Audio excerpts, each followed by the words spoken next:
All right, today we're going to take a journey through a single country that has pretty much everything, from Arctic-level peaks to sun-scorched deserts. We're diving into Pakistan's 8 distinct climates, and trust me, this level of diversity might just completely change the way you think about it.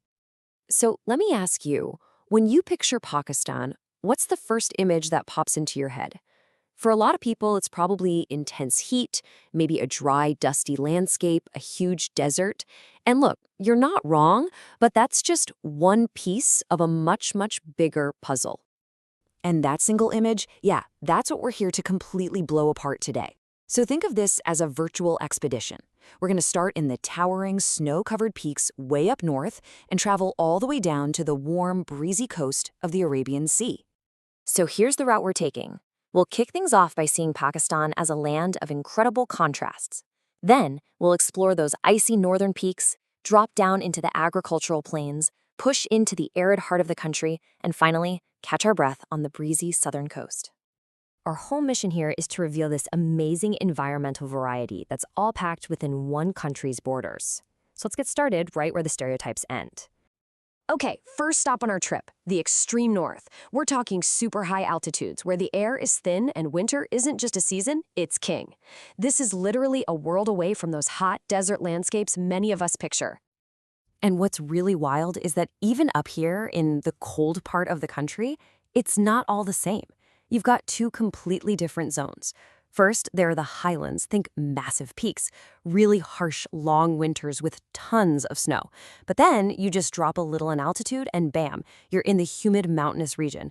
It's still cool, sure, but now everything's damp, it's foggy, and you're surrounded by these incredible lush green forests. So the one thing that connects both of these northern areas? Water. A lot of it. They get hammered with rain and snow thanks to monsoons and other weather systems. And all that moisture? Well, it sets up the perfect contrast for where we're headed next.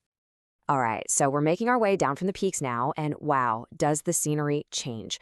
We're coming out onto these enormous, flat plains. This is basically the breadbasket, the agricultural engine for the entire country. But hold on, not so fast. Before we hit the really flat lands, we have to pass through this sort of middle ground, the semi-dry mountainous region. You get the cool temperatures from the mountains, but you don't get all the rain, so the vegetation gets a lot thinner. You see more hardy bushes and shrubs. It's the perfect bridge, really, between the wet north and the drier plains down below. Now that we're officially on the plains, the name of the game is water. It is everything. In the semi-humid plain, there's enough rainfall that farmers can pretty much just rely on the weather. But then you move over into the semi-dry plain, and that rainfall just drops off a cliff. Suddenly, the only way to farm is through this massive, incredible network of irrigation canals, a huge feat of engineering just to survive the hot summers. Okay, this is where our journey takes a really sharp turn. We're leaving all that farmland behind and heading straight into the arid heart of Pakistan. We're talking about a realm of extremes, extreme heat and a serious lack of water. Our first taste of this is the semi-arid region. You can think of it as the opening act for the true desert. The rainfall is low, the temperatures are always high, and the summers, they're just brutally hot. The land here is dry, and all life has to adapt to survive.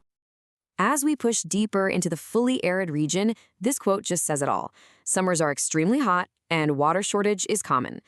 It's not just about the heat. It's the constant daily challenge of finding and managing water.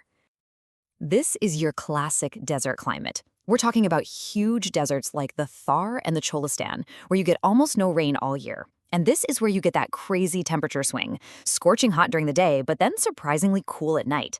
That's a classic sign of a desert, with very little vegetation to hold on to the day's heat. After all that intense, dry heat, our final stop is going to feel like a vacation. We've finally reached the southern coast, right along the Arabian Sea, where the climate is run by a completely different set of rules. And those rules are all about what's called the maritime influence.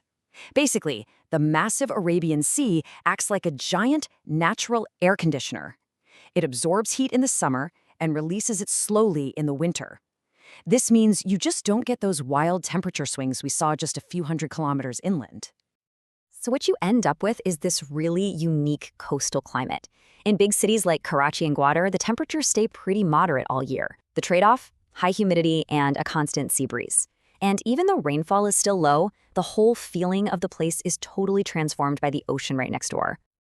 So just stop and think about the journey we just took.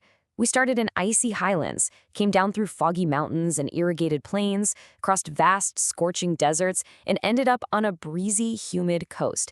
That's 8 completely distinct worlds, all inside a single border. And that really leaves us with one final fascinating question. When you see this immense diversity all laid out, you can't help but wonder, how does a single country even begin to manage all this? How do you build infrastructure, plan agriculture, and support daily life when your people are living in everything from alpine forests to sun-baked deserts? It's a truly mind-boggling challenge.